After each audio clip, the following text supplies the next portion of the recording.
Listen, can we all agree this movie should have been called Bad Boys for Life? Like, y'all, it was right there. Wasted opportunity. But the movie is good though.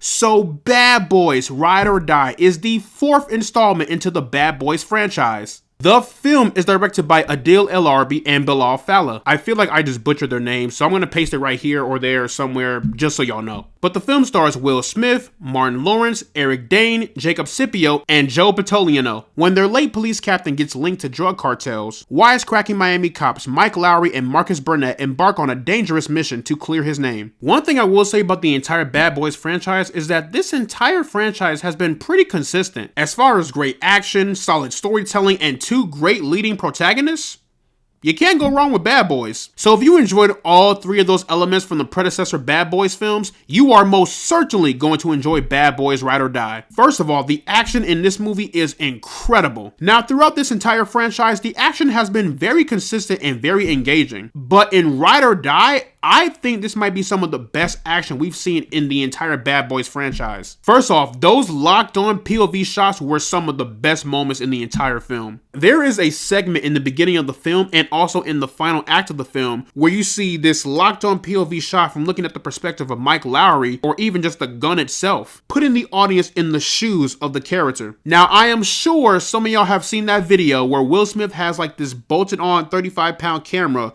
strapped to his body, so you see how the camera is positioned into Mike Lowrey's point of view and how it just transitions to what's behind him. That scene was remarkable and it looked way cooler in the movie. And what's funny is that before the camera cuts to the locked on POV, you get this awesome drone shot where it's just flying over the environment as the action is emerging. Outside of the locked on POV shots and the drone shots, the action throughout the entire film is still pretty solid, until there is some shaky cam. So yeah, some of the action has a little bit of shaky cam, but personally, I didn't find it as annoying or as distracting compared to other films. But overall, great action, especially from a technical standpoint. Props to the directors when it comes to their vision of the action sequences. But along with great action, you have great chemistry between Martin Lawrence and Will Smith. And just like Bad Boys 1, 2, and 3, the chemistry in here, it is just as strong and it is just as magnetic. Even with these guys being in their 50s, the chemistry and the constant banter between these two, it is just as strong, if not more, compared to the predecessor films. The way these two constantly banter with one another never gets old. And even when they're not bantering, they are showing strong emotional support to the point in which it doesn't feel over the top. It feels so genuine and down to earth. And I am just thankful that both Will Smith and Martin Lawrence are still good friends to this day, because that buddy friendship dynamic really shines in this movie. I appreciate this movie for amping up the stakes. Bad Boys 3 really set the stakes high, especially with the death of Captain Howard and the fact that Mike Lowrey had a son with a witch. But even after Captain Howard's death, this movie really manages to keep you on edge from start to finish. A menacing and intimidating antagonist comes into the picture, who Eric Dane did a great job of playing, by the way. He comes into the picture, he's just fucking shit up, and honestly, I really enjoyed him as a villain. What's funny is that this movie takes a page out of John Wick 3, where all of these random assassins and people are coming together to try and take the bounty off of Mike and Marcus, and also Mike's son, whose name I forgot. But I really enjoyed the high stakes, and I am glad this movie didn't play it safe. If this franchise were to end with Bad Boys Ride or Die,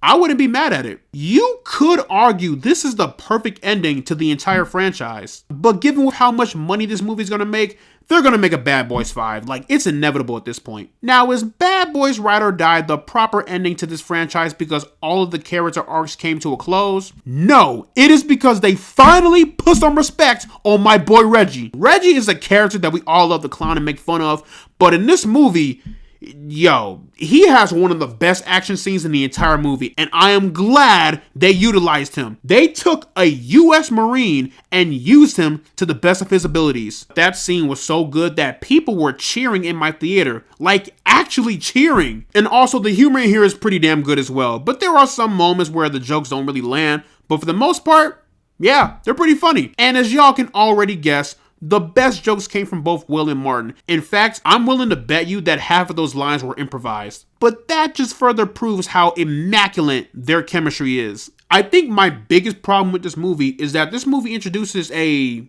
very new and interesting concept to Mike Lowry's character. So in the movie, we see Mike Lowry have a series of panic attacks, but the movie doesn't go forward with it. It's like this. Okay, we see him having these panic attacks, but the movie doesn't dive deeper into why he's having these panic attacks. It's one of those things that kind of just happens and then just goes away. I really wish that movie had explored that aspect more, because think about it. Given with everything that has happened to Mike Lowry from Bad Boys 1 all the way to 3, even going into 4, Mike Lowry has been through some shit. The movie could have given us a moment where Mike sits down with Marcus and Mike is just essentially discussing his feelings as to why he believes he's having these panic attacks. We, the audience, could have predicted why, but I would have liked to have heard it from the character himself. But in the end, y'all, Bad Boys Ride or Die is a fun time at the theaters. I laughed, I was entertained, I was intrigued, and overall, I am just completely satisfied with the final product. So plugging Bad Boys Ride or Die into the rank system, I am placing this one into the pinnacle zone. Also, this movie does make a reference to the Will Smith Oscar slap, and I ain't gonna lie, it was kind of funny. You'll know it once you see it. But yeah, y'all, that is pretty much my review for Bad Boys Ride or Die. Let me know down in the comment section below what you guys thought about Bad Boys Ride or Die. Did you love it? Did you hate it? What is your favorite film in the franchise? Whatever you thought, let me know down in the comment section below. And as always, guys, leave a like and subscribe if you want to see more, and I will see you all in the next one.